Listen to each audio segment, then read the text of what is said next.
life every day.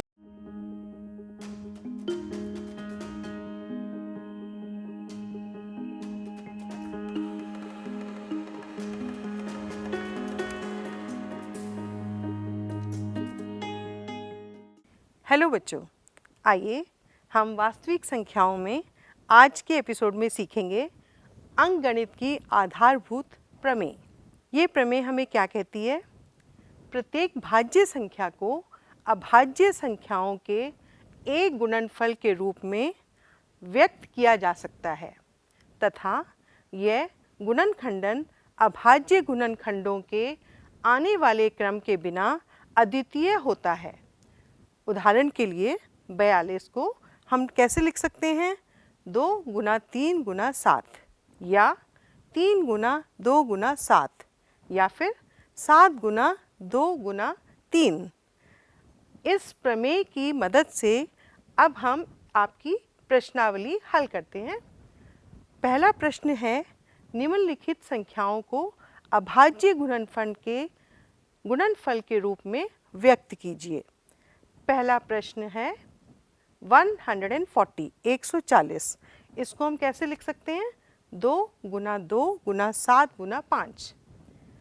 ऐसे ही 156 को हम कैसे लिख सकते हैं? 2 गुना 2 3 गुना 13। अगला 3825 को हम कैसे फैक्टर्स तोड़ सकते हैं? इसके 5 गुना 5 गुना 5 गुना 29। 5005 को हम तोड़ सकते हैं 5 गुना 7 गुना 11 गुना 13। ऐसे ही 7429 को हम कैसे लिख सकते हैं? 17 गुना 19 गुना 23। तो बच्चों, हम देखते हैं प्रश्न संख्या 2 क्या कहता है। ये पूर्णांकों के निम्नलिखित युग्मों के HCF और LCM ज्ञात कीजिए तथा इसकी जांच कीजिए कि दो संख्याओं का गुणनफल बराबर है HCF into LCM। First question है 26 और 91। 26 को हमने दो पार्ट्स में तोड़ा, 2 इंटू 13, और 91 को 7 इंटू 13। इसमें कॉमन फैक्टर क्या हुआ? 13। ठीक है, ये हमारा हो गया HCF। बाकी जो फैक्टर्स बचते हैं उनको हम साथ में ले लेते हैं, 2 इंटू 7, और कॉमन फैक्टर को भी लिख लेते हैं, तो हमारा LCM निकल आता है। कितना आएगा? 182। अब हमें क्या वेरीफाई करना था? हमें वेरीफाई करना था कि HCF इंटू LCM बराबर होना चाहिए दोनों नंबर के प्रोडक्ट के। HCF था 13 और LCM आया था 182। हमें क्या चेक करना है कि वो 26 इंटू 91 के बराबर है। पहले हम देखते हैं 182 को 13 से गुणा करके क्या मिलेगा?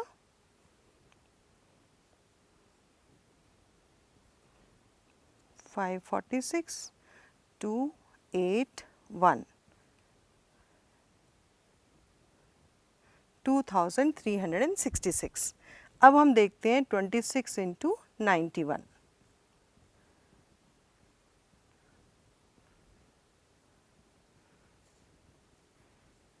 दोनों बराबर आ गए? यस। तो हमने वेरीफाई किया HCF इंटू LCM बराबर है 26 इंटू 91। ऐसे ही हम इसमें 510 और 92, इसमें 510 के फैक्टर्स हैं 2 इंटू 3 इंटू 5 इंटू 17, और 92 के फैक्टर्स हैं 2 इंटू 2 इंटू 23। हम देखेंगे कि कॉमन फैक्टर हमारे पास केवल 2 है, तो वो हमारा HCF हो गया। और LCM क्या होगा? ये हमने एक कॉमन फैक्टर लिखा, बाकी जो भी फैक्टर्स बचते हैं 2, फिर 3, 5, 3, 5, 17, 23, इससे हम LCM निकाल लेते हैं। वो आएगा 23,460। अब हमें वेरीफाई करना है HCF इंटू LCM बराबर है प्रोडक्ट ऑफ टू नंबर्स। ये आप प्रोडक्ट करके निकाल सकते हैं कि LHS RHS के बराबर आएगा। अब हम इसका तीसरा भाग सॉल्व कर लेते हैं। ये है 336 और 54। पहले हम इसके फैक्टर्स निकालें। 2 1 ज़ा 2 और 2 6 ज़ा 12, 2 8 ज़ा 16, 2 8 ज़ा 4 ज़ा 2 4 ज़ा 2 ज़ा 2 21 ज़ा और 3 7 ज़ा। ऐसे ही हम 54 के फैक्टर्स निकाल लेते हैं। 2 2 ज़ा 4, 2 7 ज़ा 14, फिर 3 9 ज़ा 27 और 3 3 ज़ा 9। ये हमने सब प्राइम फैक्टर्स निकाल लिए। अब हम HCF निकालेंगे। 336 के हम फैक्टर्स लिखेंगे 2 into 2 into 2 into 2 into 3 into 7। अब 54 के फैक्टर्स हैं 2 इंटू 3 इंटू 3 इंटू 3। क्या कॉमन है? 2 कॉमन है और एक 3 कॉमन है। तो हमारा HCF क्या हुआ? HCF हुआ 2 इंटू 3, वो है 6। अब हम निकालेंगे LCM। LCM के लिए इसको मिटा देते हैं।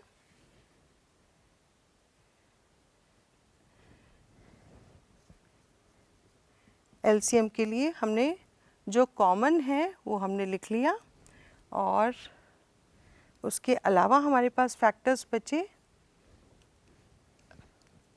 2 into 2 into 2 into 3 into 3 into 7।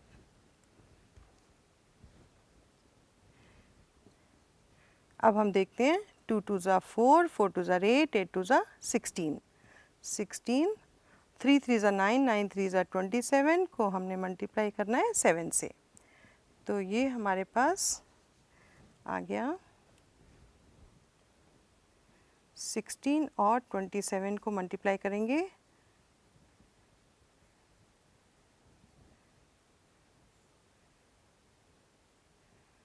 432। इसको हमने 7 से मल्टीप्लाई किया। हाँ, हमें मिला 3024। ये हमारा LCM हुआ और HCF है 6। हम इसको वेरीफाई करेंगे कि HCF और LCM को मल्टीप्लाई करके हमें क्या मिलता है।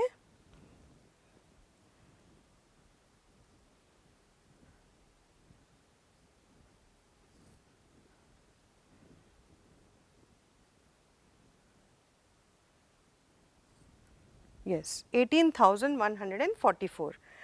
अब आप चेक करोगे कि HCF इंटू LCM बराबर होगा प्रोडक्ट ऑफ 2 नंबर्स के।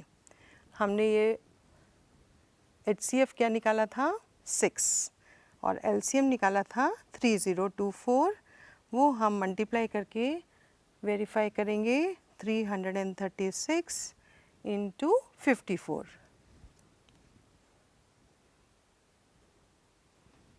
इसको मिटा लेते हैं।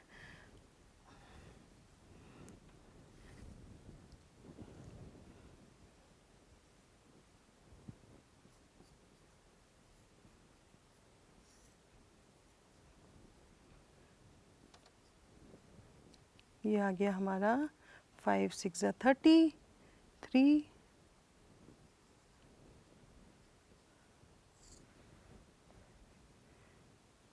ये आया 4 4। यस, तो हमने ये वेरीफाई कर लिया कि दोनों LHS और RHS एकदम बराबर आ रहे हैं और हमारा रिज़ल्ट वेरीफाई हो गया। 18,144 बराबर है 18,144। अब अगला प्रश्न देख लेते हैं। अभाज्य गुणनखंडन विधि द्वारा निम्नलिखित पूर्णांकों के HCF और LCM ज्ञात कीजिए। हमारे पास 12, 15 और 21। 12 के क्या फैक्टर्स होंगे? 2 इंटू 2 इंटू 3, 15 के 3 इंटू 5, 21 के 3 इंटू 7। इसमें HCF क्या होगा हमारा? 3। LCM फिर वही विधि, 2 स्क्वायर, कॉमन फैक्टर 3 और बचा हुआ फैक्टर 5 इंटू 7। तो हमारा LCM हो गया 420।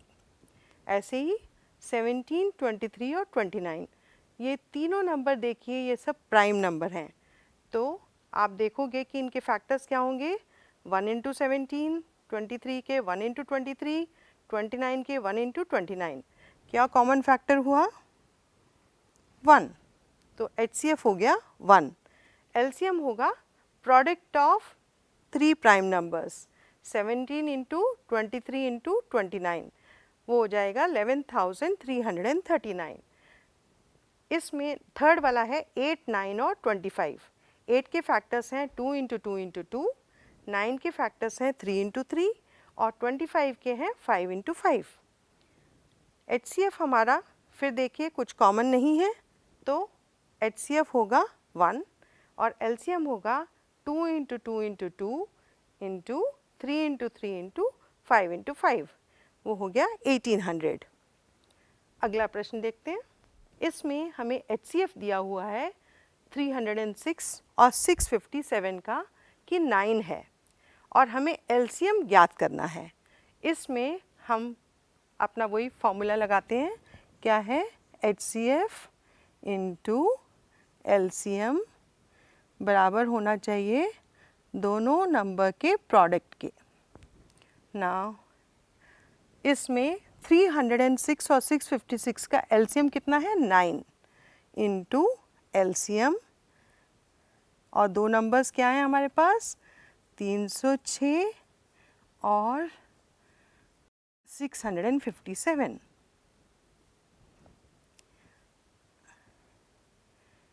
LCM निकालने के लिए 306 इंटू 657 अपॉन 9। अब 3 + 6 9 होता है, तो 3 से डिवाइड हो जाएगा, ये भी 3 से हो जाएगा। तो हम देखते हैं, 3 3 = 9, फिर 3 से जाएगा, 3 3 = 9 एंड 3 4 = 12।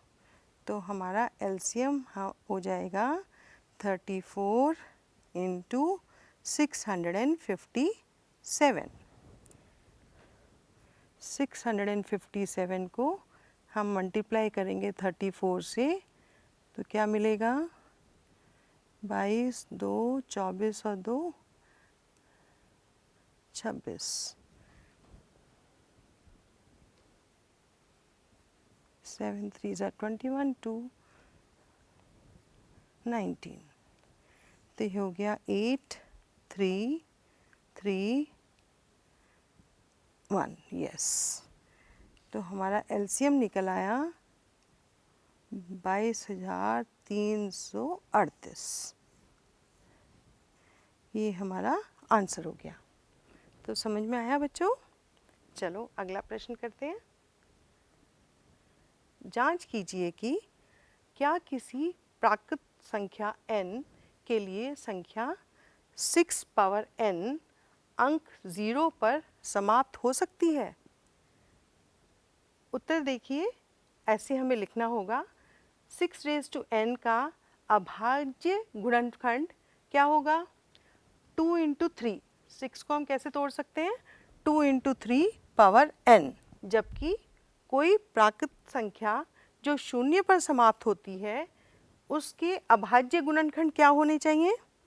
2 इंटू 5 पावर n के रूप का होता है। अतः हम क्या कह सकते हैं कि 6 पावर n शून्य पर समाप्त नहीं होगी। चलिए अगला प्रश्न करते हैं। व्याख्या कीजिए कि 7 इंटू 11 इंटू 13 प्लस 13 और 7 into 6 into 5 into 4 into 3 into 2 into 1 plus 5 भाज्य संख्याएँ क्यों हैं?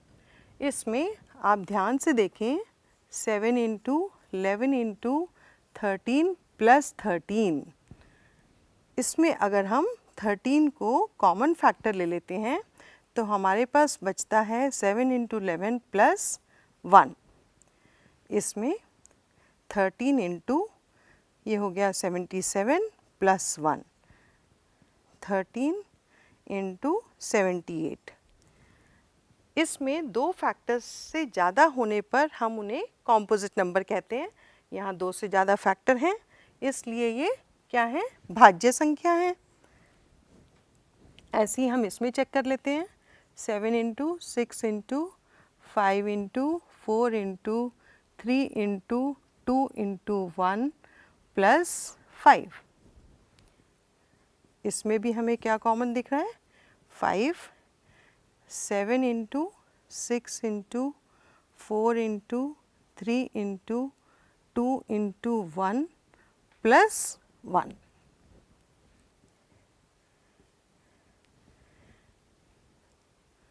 ये हो गया 42 इंटू 24 प्लस 1। अब 42 इंटू 24 मल्टीप्लाई कर लेते हैं। 16, 4, 8,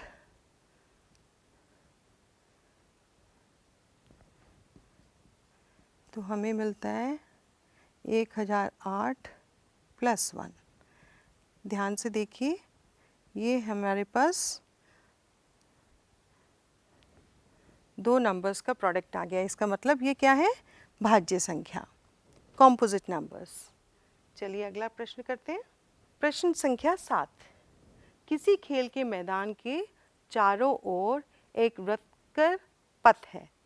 इस मैदान का एक चक्कर लगाने में सोनिया को 18 मिनट लगते हैं, जबकि इसी मैदान का एक चक्कर लगाने में रवि को 12 मिनट लगते हैं। मान लीजिए वे दोनों एक ही स्थान और एक ही समय पर चलना प्रारंभ करके एक ही दिशा में चलते हैं। कितने समय बाद वे पुनः प्रारंभिक स्थान पर मिलेंगे? हमें दिया गया है कि 18 मिनट में सोनिया 18 मिनट में एक चक्कर लगा रही हैं और उसी मैदान में रवि कितनी देर में लगा रहे हैं, 12 मिनट में। ठीक है, और हमें पता लगाना है कितने समय बाद वो पुनः उसी स्थान पर मिलेंगे। इसका मतलब हमें क्या निकालना है, एलसीएम 18 और 12 का। एलसीएम निकालने के लिए हम फैक्टर्स ले लेते हैं। 3 3s are 3 2s are, तो 2 इंटू 3 इंटू 3 इंटू 2, ये आ गया 36। इसका मतलब 36 मिनट बाद वो पुनः उसी स्थान पर मिलेंगे। समझ में आया बच्चों? ठीक है, अब समय है गृह कार्य का। इसमें प्रश्न संख्या 1, संख्याओं 6 और 20 के अभाज्य गुणनखंडन विधि से एचसीएफ और एलसीएम ज्ञात कीजिए। दूसरा प्रश्न, अभाज्य गुणनखंडन विधि द्वारा 96 और 404 का एचसीएफ ज्ञात कीजिए और फिर इनका एलसीएम ज्ञात कीजिए। प्रश्न संख्या 3, संख्या 672 और 120 का अभाज्य गुणनखंडन विधि द्वारा एचसीएफ और एलसीएम ज्ञात कीजिए। प्रश्न संख्या 4, संख्याओं 4n पर विचार कीजिए जहां n एक प्राकृत संख्या है। जांच कीजिए कि क्या n का कोई ऐसा मान है जिसके लिए 4n अंक 0 पर समाप्त होता है। तो बच्चों, आज हमने क्या सीखा? हमने देखा कि अंकगणित की आधारभूत प्रमेय हमें क्या सिखाती है। हमने उसको प्रयोग करके ये भी वेरीफाई किया कि HCF इंटू LCM बराबर होता है दोनों नंबर्स के प्रोडक्ट के। ठीक है, तो आप प्रश्नों को हल करेंगे और फिर मिलते हैं अगले एपिसोड में। धन्यवाद।